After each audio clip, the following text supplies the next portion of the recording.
suway. Linisin naming kasamahan, aming kasalanan, arapat na mahatulan, naway mawag-maban, ay sapat mong pagmamahal. O Diyos, ugasan mo ako, sana ko ay limutin mo.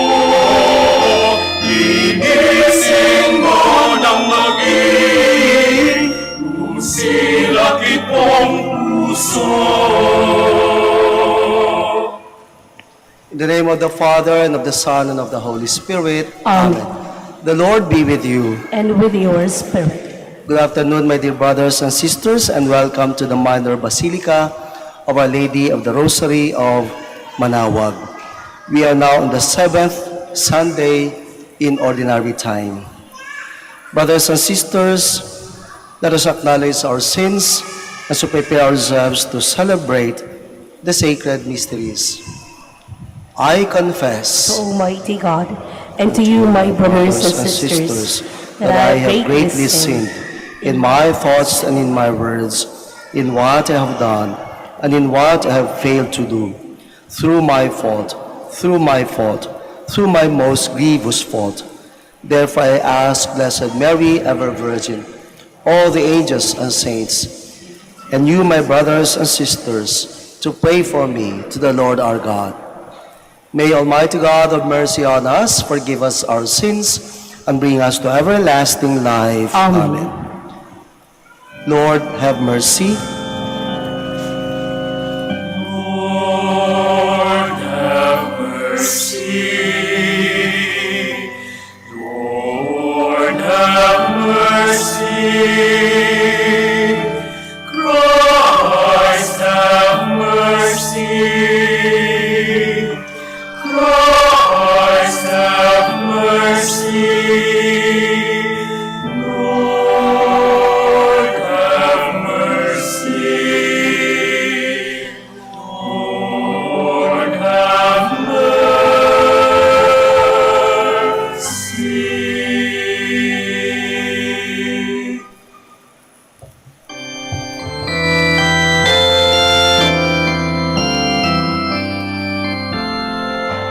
At sa lupa ay kapayapaan sa mga taong kinalulugdaya.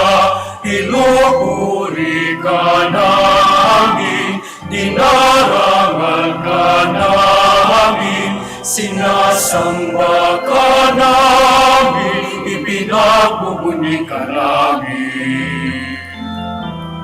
Dahil sa dakila mo naging kahurihan, Panginoong Diyos, Hari ng langit, Diyos amang makapangyarihan sa lahat. Panginoon Jesucristo, bukong anak, Panginoong Diyos, Kordero ng Diyos, anak ng Ama.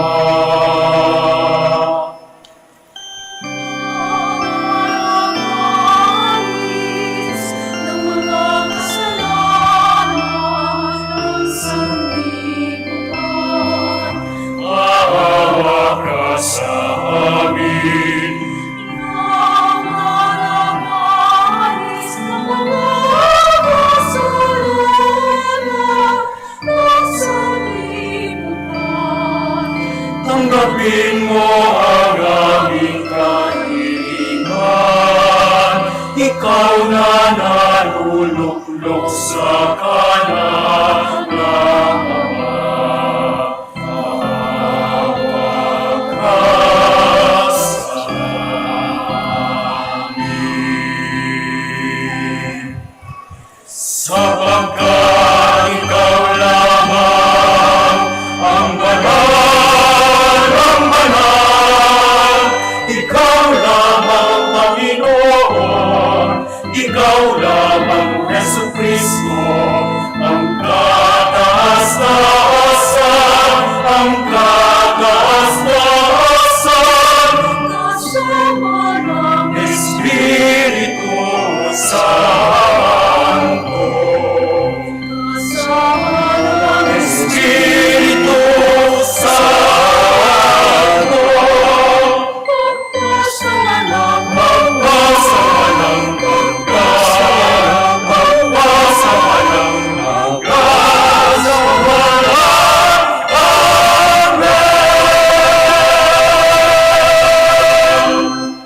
Let us pray.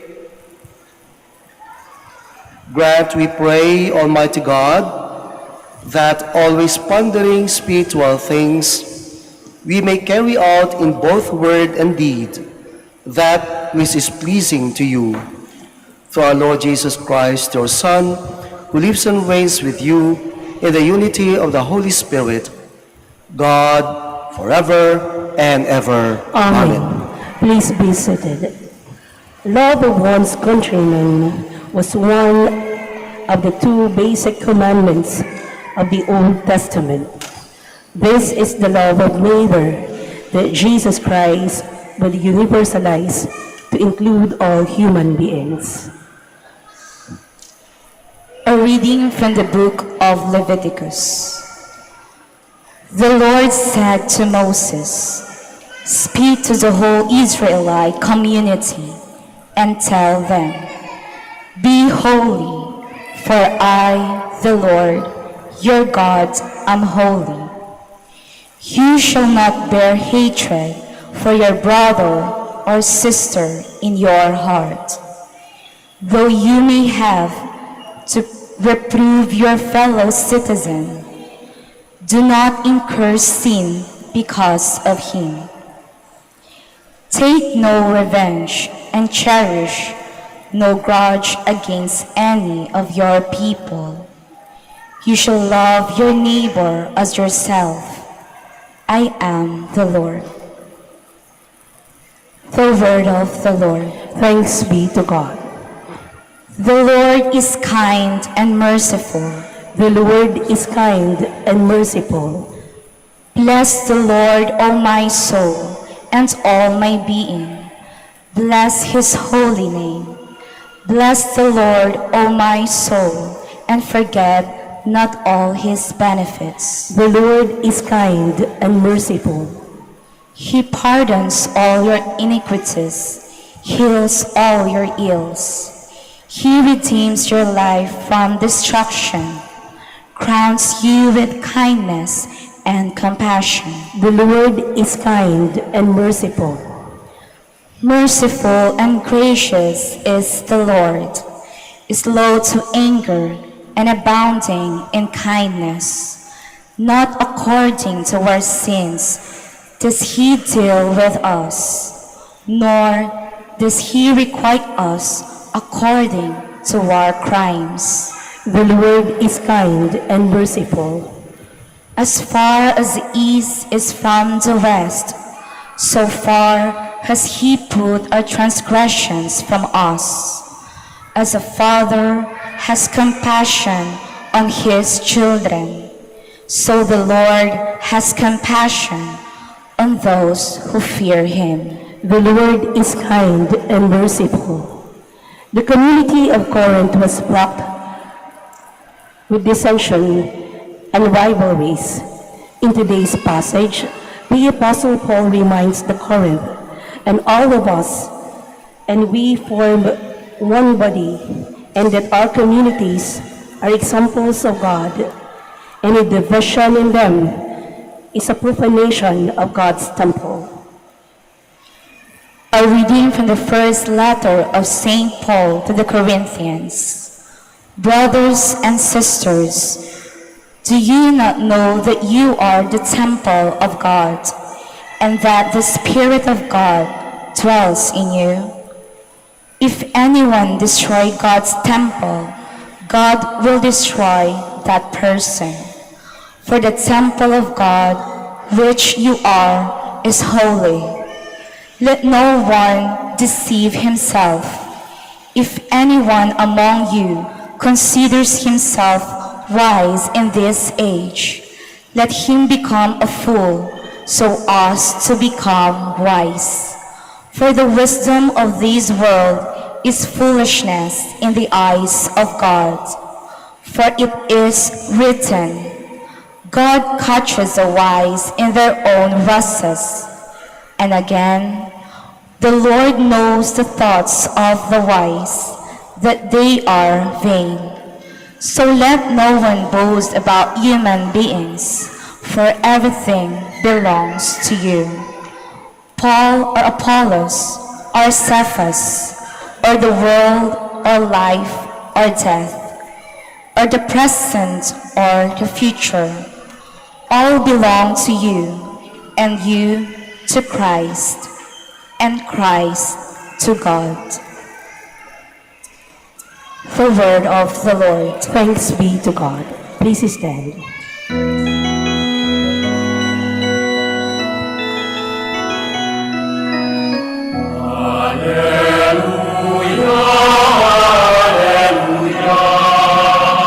Wikain mo, o nakikinig ako sa iyo, mga salita. Hallelujah, hallelujah, hallelujah.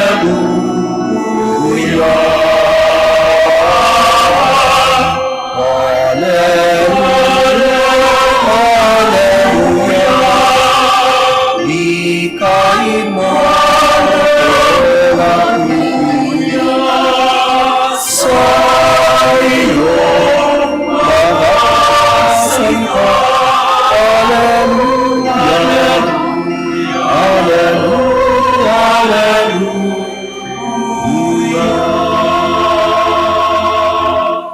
The Lord be with you. And with your spirit. A reading from the Holy Gospel according to Matthew. Glory to you, O Lord. Jesus said to his disciples, "You have heard that it was said, an eye for an eye, and a tooth for a tooth. But I say to you, offer no resistance to one who is evil. When someone strikes you on your right cheek, turn the other one as well. If anyone wants to go to law with you over your tunic, hand over your cloak as well. Should anyone press you into service for 1 mile, go for 2 miles. Give to the one who asks of you, and do not turn your back on one who wants to borrow. You have heard that it was said, you shall love your neighbor and hate your enemy. But I say to you, love your enemies and pray for those who persecute you, that you may be children of your heavenly Father. For he makes his sun rise on the bad and the good, and causes rain to fall on the just and the unjust. For if you love those who love you, what recompense will you have? Do not the tax collectors do the same? And if you greet your brothers only, what is unusual about that? Do not the pagans do the same? So be perfect, just as your heavenly Father is perfect." Brothers and sisters, the Gospel of the Lord. Praise to you, Lord Jesus Christ. Please be seated. Sa isang misa, nagtanong yung pari sa mga nagsimba, sino sa inyo ang walang kaaway? Sa dami ng mga tao, may isang matandang babae, si Lola, 98 years old, dahan-dahan nagtaas ng kanyang kamay. Sabi ng pari, wow, galing naman ni Lola. Matanda na siya, walang kaaway. At tinanong niya yung Lola, Lola, ano po sekreto? Sa edad yung yan, wala kayong kaaway. Sabi ng Lola, patay na po sila lahat. Tatanungin ko rin kayo ngayon dahil mga bata pa kayo karamihan. Sino sa inyo dito ang walang kaaway? Pakitaas po ng kamay. Pag may nagtaas dyan, papatayin ko kaagad. Whether we like it or not, we are not perfect in one way or another. Nagkakaroon tayo ng kaaway. May kaaway o kaya tayo yung kaaway? Hindi po ba? Tingnan niyo yung asawa niyo. Baka number 1 kaaway. Kunwari lang kayo, kaaway niyo yan. Kaya nga dito sa ating Ebanghelyo, ang lahat ng binasa dito, para sa akin, ito ang pinakamahirap na pinapagawa ng Panginoon. At kapag nagawa natin ito, dito lang makikita na tayo ay mga tunay na alagad ng Diyos, mga anak ng Diyos, mga alagad ni Kristo. Pinakamahirap. Simulan natin. Yung pinakamahirap. Sabi ng Panginoon, love your enemies. Sa ngayon, isipin niyo siguro, sino bang enemy ko? Sino bang enemies ko? Marami. Yun ang agaw ng asawa. Inagawan ka ng asawa. Inagawan ka ng boyfriend. Siniraan ka. Araw-araw minamarites ka. Ikaw din kaya. Kaya kaaway ka rin. Tapos sabi ng Panginoon, love your enemies. Kasama dyan, pautangin mo yung nangungutang sa'yo. Wow, ang sarap naman. Sa panahon natin ngayon, ang hirap magpautang. May mga ekspresyo sa limbawa yung mga Bisaya, utang lipay-lipay. Kapag kauutang, masaya. Singil, likay-likay. Pag sinisingil, umiiwas. Bayad, away-away. Ang hirap. Tapos ngayon, sabi ng Panginoon, pag may umutang sa'yo, huwag mong talikuran, hirap kaya yun. Kaya ngayon, nangutang sa'yo na ilang buwan na, ilang taon na hindi nagbayad, nagiging kaaway. Nagsimulang kaibigan, ngayon kaaway. And the Lord is asking us to do that. Ang hirap kaya. Napasabi ng Panginoon, kung ang mamahalin mo ay yung kapatid mo lang, what's unusual about that? Even pagans, the Gentiles, and the non-Jews are doing that. Totoo nga naman. Sino bang madaling mahalin? Siyempre, yung kaibigan, yung kapatid, ay yung kaaway. What recompense do you have for that? Kung babatiin mo, yung mabait lang sa'yo, yung bumabati sa'yo, what's unusual about that? Anong gusto ng Panginoon? Yung kaaway mo, batiin mo. Sabi pa nga dito, pagdasal mo, umuusig sa'yo. Pagdasal? Yung umuusig, yung nanira, yun ang away, yung gumawa ng kasamaan, pagdasal. Baka ang pagdasal natin ay ganito, Lord, alam ko po, mahal niyo yung kaaway ko. Dahil mahal mo siya, kunin mo na po siya. Napakahirap. Bottom line, bakit ba gusto ng Panginoon ang lahat na ito na gawin natin? Sapagkat may isa siyang hangarin. Nasa unang pagbasa, be holy, for your Father is holy. Maging banal, sapagkat ang iyong amang nasa langit ay banal. Yun naman pala. Napakahirap maging banal. To be holy is never easy. It requires a lot of effort and sacrifice and commitment. And we have to suffer. Kasi kung madali lang maging banal, yung kayo mga nagsisimba dito, banal na kayo. Yung araw-araw nagsisimba. Kami mga pari, araw-araw nagmimisa. Yung mga madre, araw-araw nagdadasal. Pagkatapos ng buhay namin, ikakanonize na kami lahat. Santo-santa na. It's never that easy. We have to take an extra effort. And the Lord is using the extra mile, extra effort to be holy because our Father is holy. And so what if the Father is holy? We should be like Him. Like Him what? In loving without choosing. Without being choosy. Loving unconditionally. Napakaganda ng imahe na pinakita ng Panginoon dito sa Ebanghelyo. Kapag umulan, ang ulan ay pumapatak sa masasama at mababait. Nakita na ba kayo ng ulan na namimili? The sun rises on both the good and the bad. Yung araw, hindi namimili, sasabihin, sisikat ako sa araw na ito, doon lang sa mababait na yon, doon lang sa mga nagsisimbang yon. Yung hindi nagsisimba, madilim ang buhay nila. It's not like that. And the Lord is doing the same. And He is challenging us to be like Him. Tanong, madali ba yan? Tanungin mo yung katabi mo, yung asawa mo, darling, madali ba akong mahalin? Baka sagutin ng asawa mo, patayin. Mahirap. But this is the only way for us to show that we are children of God and the brothers and sisters of Jesus and followers of the Lord. Kaya po sa misang ito, pagdasal natin, maging katulad tayo ng Panginoon. Tulad ng sinabi niya sa dulo ng Ebanghelyo, be perfect, just as your Heavenly Father is perfect. Hirap ano? O sabihan natin yung katabi natin ngayon. Sundan niyo po ako.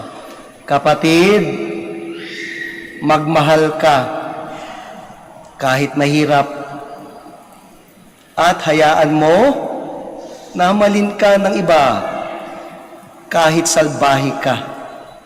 Ganun lang naman talaga. Let's not make it difficult for others. If we find it difficult to love others, and it is, gawin natin yung bahagi natin, yung papel natin. Huwag natin silang pahirapan. Alam niyo, at the end of the day, at the end of our life, makikita-kita rin tayo eh. Lagi ko ito sinasabi sa mga misa ko sa patay. Kung meron kayong kaaway, at sasabihin ko ngayon, meron kayong kaaway, tandaan niyo yung sinabi ni Kristo, love your enemies. Pag-uwi niyo ng bahay, kung nasa bahay, puntahan niyo yung kaaway niyo, yakapin niyo na mahigpit hanggang mamatay. Hanggang kailan tayo magpapataasan ng ihi, hindi magpapansinan kasi kaaway ko, papansinin ko lang, katrabaho kong mabait, pinagbibigyan ng pagkain, kaaway ko no? Bahala siya sa buhay niya. Alam niyo, maganda rin yung marunong ka makisama. Minsan, magkunwari. May kakilala po ako, naglalakad sa kalye, nasalubong yung kaaway niya. Biglang lumiko. Ayun, nakagat ng aso. Iiwas-iwas. We cannot. It's part of life because we are not perfect. So we pray. We pray that we become perfect, we become holy, and we become more loving. And we also pray for each other. And especially parents, pray for your children, pray for your wife or husband every day. Yung mga may problema sa asawa, pagdasal nyo sila. Tahimik lang. Kunin mo na, Lord. Mahal ko yan, Lord. Huwag mo na akong pahirapan, Lord. Huwag mo rin siyang pahirapan. At the end of the day, as I said, pag nakita tayo sa heaven, ito ang nagmahal. Sasabihin din ni Lord, ikaw din. Welcome to my kingdom. Please stand.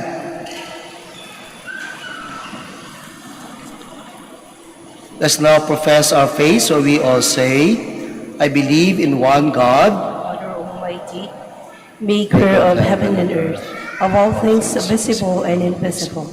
I believe in one Lord Jesus Christ, the only begotten Son of God, born of the Father before all ages, God from God, light from light, true God from true God. begotten, not made, consubstantial with the Father. Through him all things were made. For us men and for our salvation. He came down from heaven, and by the Holy Spirit was incarnate of the Virgin Mary, and became man. For our sake he was crucified under Pontius Pilate. He suffered death and was buried, and rose again on the third day, in accordance with the Scriptures. He ascended into heaven, and is seated at the right hand of the Father. He will come again in glory to judge the living and the dead, and his kingdom will have no end. I believe in the Holy Spirit, the Lord, the giver of life, who proceeds from the Father and the Son, who with the Father and the Son is adored and glorified, who has spoken through the prophets. I believe in one holy, Catholic, and Apostolic Church. I confess one baptism for the forgiveness of sins, and I look forward to the resurrection of the dead and the life of the world to come. Amen. Brothers and sisters, today Jesus has reminded us of our duty to love every human being, including those who reject and hurt us. Aware of our weakness in living up to this challenging commandment, we implore God's help as we say, Lord, teach us to love as you love. Lord, teach us to love as you love. For the Church, the herald and instrument of God's universal love, may she lead in tirelessly promoting peace and cooperation among all peoples. Let us pray. Lord, teach us to love as you love. For the Holy Father, the bishops, and all the leaders of the different Christian denominations, may they always be shining examples of reconciliation, forgiveness, and sincere love for all. Let us pray. Lord, teach us to love as you love. For our political, social, and educational leaders, may they champion in all sincerity the harmony and collaboration that are indispensable for the creation of peaceful and progressive society. Let us pray. Lord, teach us to love as you love. For all those who find it difficult to forgive their offenders, may they persevere in their efforts to forgive and find in God's grace the strength they need to do so. Let us pray. Lord, teach us to love as you love. For the youth of our country who are eager for justice and progress, may they always remember that true progress and justice can be attained only if our plans are inspired and supported by active love and the rejection of violence and retaliation. Let us pray. Lord, teach us to love as you love. For our families and parish community, may our behavior be characterized by sincerity and openness toward all, and readiness to forgive those who may have wronged us. Let us pray. Lord, teach us to love as you love. Let us pray in silence for our personal intentions.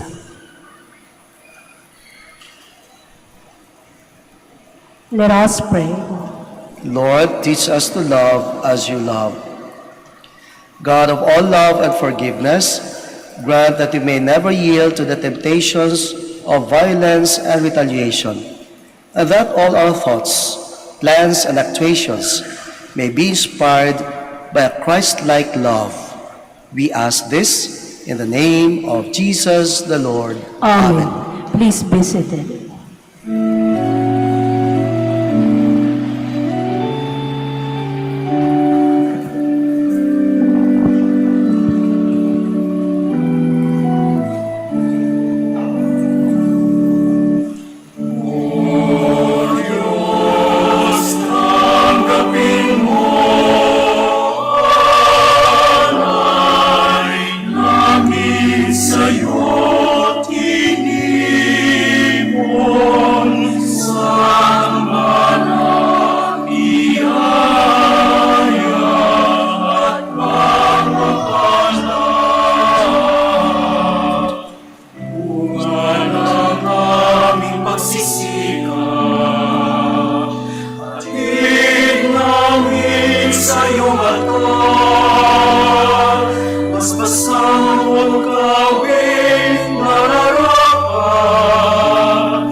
Please stand.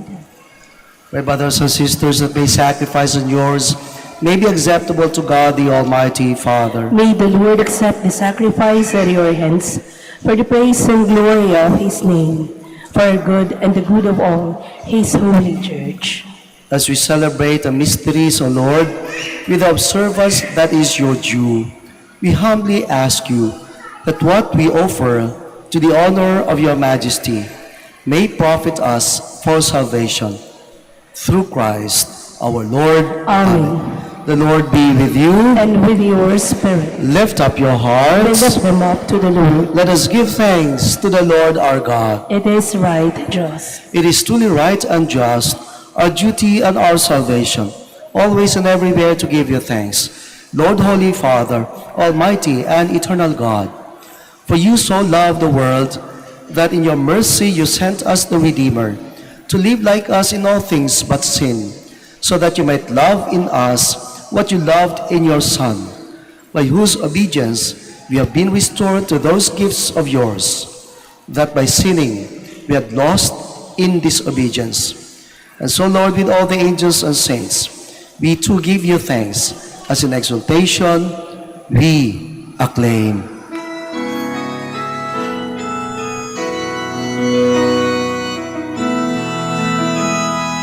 Santo, Santo, Santo, Panginoong Diyos ng mga hukbo, napupuno ang langit at lupa ng kadakilaan mo.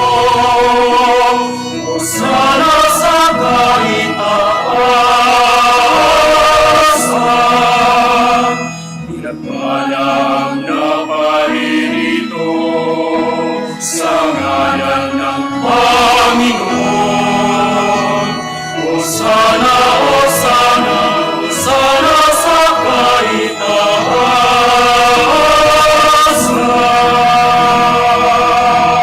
Please kneel. You are indeed holy, O Lord, the fount of all holiness. Make holy therefore these gifts, we pray, by sending down your Spirit upon them, like the dewfall, so that they may become for us the body and blood of our Lord Jesus Christ. At the time he was betrayed and entered willingly into his passion, he took bread, and giving thanks, broke it, and gave it to his disciples, saying, "Take this, all of you, and eat of it, for this is my body, which will be given up for you."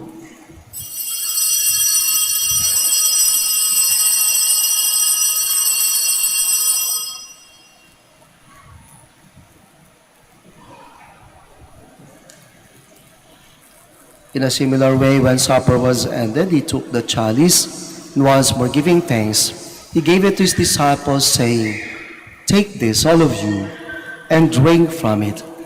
For this is the chalice of my blood, the blood of the new and eternal covenant, which will be poured out for you and for many for the forgiveness of sins. Do this in memory of me."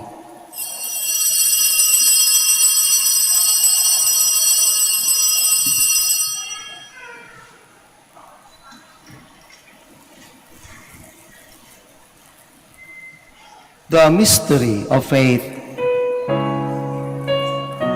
Si Kristo ay ngunit dahil sa sarili ay inihain bilang pagkain pinuri, pinagsasaluhan natin hanggang sa siya'y dumating. Therefore, as we celebrate the memorial of his death and resurrection, we offer you, Lord, the bread of life and the chalice of salvation, giving thanks that you have held us worthy to be in your presence and minister to you. Humbly we pray that partaking of the body and blood of Christ, we may be gathered into one by the Holy Spirit. Remember, Lord, your church spread throughout the world and bring her to the fullness of charity, together with Francis, our Pope, and Socrates, our Bishop, and all the clergy. Remember also our brothers and sisters who have fallen asleep in the hope of the resurrection, and all have died in your mercy. Welcome them into the light of your face. Have mercy on us all, we pray, that with the Blessed Virgin Mary, Mother of God, with Saint Joseph, her spouse, with the blessed apostles, with Saint Dominic, and all the saints who have pleased you throughout the ages, we may merit to be co-heirs to eternal life, and may praise and glorify you through your Son, Jesus Christ. through him, and with him, and in him. O God, Almighty Father, in the unity of the Holy Spirit, all glory and honor is yours, forever and ever.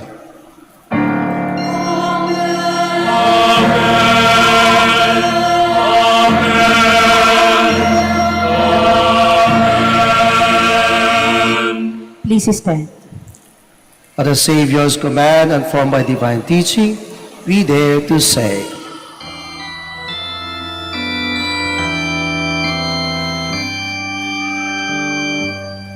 Our Father, who art in heaven, hallowed be thy name. Thy kingdom come, thy will be done, on earth as it is in heaven.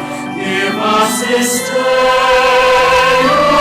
our daily bread, and forgive us our trespasses,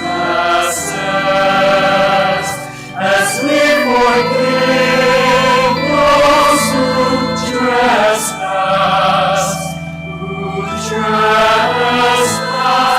against us. And lead us not into temptation, but deliver us from evil. deliver us, Lord, we pray, from every evil. Graciously grant peace in our days, that by the help of your mercy, we may be always free from sin and safe from all distress, as we await the blessed hope of the coming of our Savior, Jesus Christ. For, For the kingdom, the power, and the glory are yours, now and forever.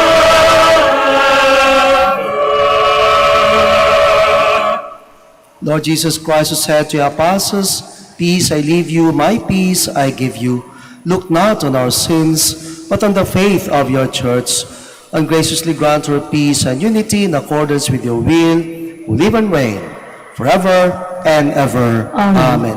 The peace of the Lord be with you always. and with your spirit. Kahit gusto nating sumimangot dahil may mga kaaway tayo, tandaan natin mahal tayo ng Diyos. At dahil dyan, kaya nating ngumiti.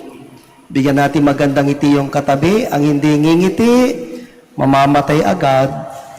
Ngiti po tayo sa katabi bilang tanda ng kapayapaan. Peace be with you. Peace be with you.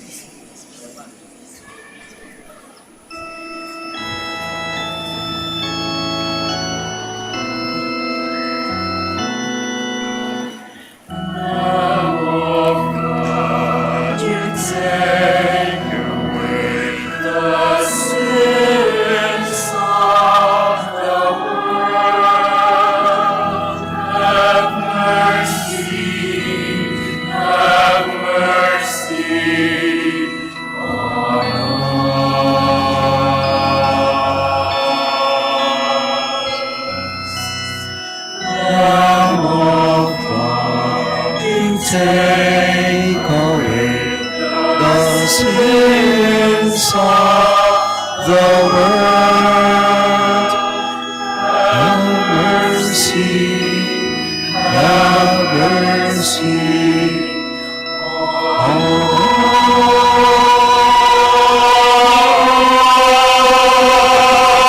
us. And Lord God, you take away the sins of the world. Grant us peace. Grant us peace. Please kneel. Behold, this is Jesus, our Lord, who loves us and forgives us unconditionally. The Lamb of God, who takes away the sins of the world. Blessed are we who are called to his supper. Lord, I am not worthy that you should enter under my roof, but only say the word, and my soul shall be healed.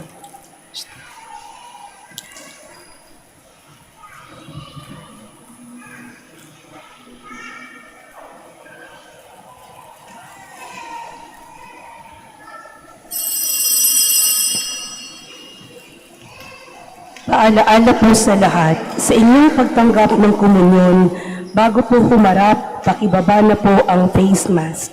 Kapag sinabi sa inyo, Body of Christ, tanggapin ng inyong dalawang kamay ang hostya at sumagot ng Amen. At isubo agad ang hostya. Huwag po ninyong isubo habang naglalakad at lalong huwag dalhin sa upuan ang hostya upang maiwasan po ang pagkahulog nito. Salamat po.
Bihag ng gala.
Please stand. We will now pray the Litany of Gratitude after the COVID pandemic. Let us approach the Lord who makes all things new for all the blessings and graces we received during the COVID pandemic. Let us say together, thanks be to God. Thanks be to God for reminding us of the fragility of life and opening our minds to what is really essential. Let us thank the Lord. Thanks be to God. For allowing us to connect with one another despite the isolation that sickness had imposed on us. Let us thank the Lord.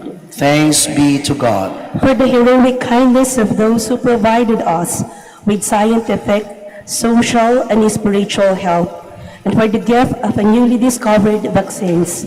Let us thank the Lord. Thanks be to God. For the gift of assuring presence when we were anxious and depressed during the pandemic. Let us thank the Lord. Thanks be to God. Loving God, you entered a world of sickness, suffering, and death, and you know the fears we face. Accept our thanksgiving for your provident love during the COVID pandemic. As you wept at the death of Lazarus, breathe the breath of life everlasting on all those who died from the coronavirus. You have turned our fears into joy, and for this we thank and praise you. Mary, help of Christians. Pray for us. Saint Michael, the Archangel. Pray for us. San Roque. Pray for us. Let us pray.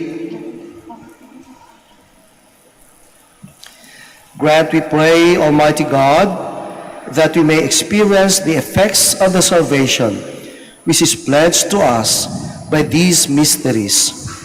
Through Christ, our Lord. Amen. Please be seated for the announcement. Announcement. Sa darating na February 22, 2023 ay gaganapin na ang Merkules ng Abo. Inaanyayahan po namin kayong lahat na makiisa sa mga banal na misa na magsisimula sa alas 5 ng umaga hanggang alas 12 ng tanghali at alas 3 at alas 4:30 naman sa hapon. Sa February 24 naman po ay magsisimula na ang ating Via Crucis na magaganap tuwing Biyernes ng alas 3:30 ng hapon. Maraming salamat po. Another announcement. The Our Lady of the Rosary Parish is inviting Catholics to serve the parish in the minor basilica. Volunteers for the following lay liturgical ministries: Ministry of Ushers, Ministry of Collectoras, Ministry of Rectors and Commentators, Extraordinary Ministers of Holy Communion. Interested applicants must be residents of Manaoag, 13 to 45 years old for the Ministry of Rectors and Commentators, 20 to 55 years old for the other ministries. If married, must be in the church with marriage contract, with exemplary Christian life, willing to undergo formation, willing to give their time for the ministry. For more information, please visit the parish office from Tuesday to Sunday, 8:30 a.m. to 5 p.m. Thank you. Please stand. Maraming salamat po sa inyong pagdalaw sa Basilica, sa inyong aktibong pakikisa sa banal na misa. Naway sa inyong pag-uwi, bit-bit nyo ang mga biyaya ng ating Diyos Ama at ang mga panalangin na mahal na Inang Maria. Pagdasal po natin ang bawat isa. Ingat sa pag-uwi. God bless. The Lord be with you. And with your spirit. May Almighty God bless you, the Father, and the Son, and the Holy Spirit. Amen. Amen. The Mass is ended. Go in peace. Thanks be to God. Prayer for the blessing of the sick. God, our Almighty Father, by your blessing, you give us strength and support in our frailty. Turn with kindness toward our sick brothers and sisters. Free them from all illness and restore them to good health through the intercession of Our Lady of the Rosary of Manaoag. so that in the sure knowledge of your goodness, they will gratefully bless your holy name. We ask this through Christ our Lord. Amen. Prayer for the blessing of religious articles in memory of the mysteries of the life, death, and resurrection of our Lord Jesus Christ, and to the honor and glory of the Blessed Virgin Mary, Mother of Christ, Mother of the Church, Our Lady of the Rosary of Manaoag. May these rosaries, images, candles, oil, and other religious articles be blessed and be made holy in the name of the Father, and of the Son, and of the Holy Spirit. Amen.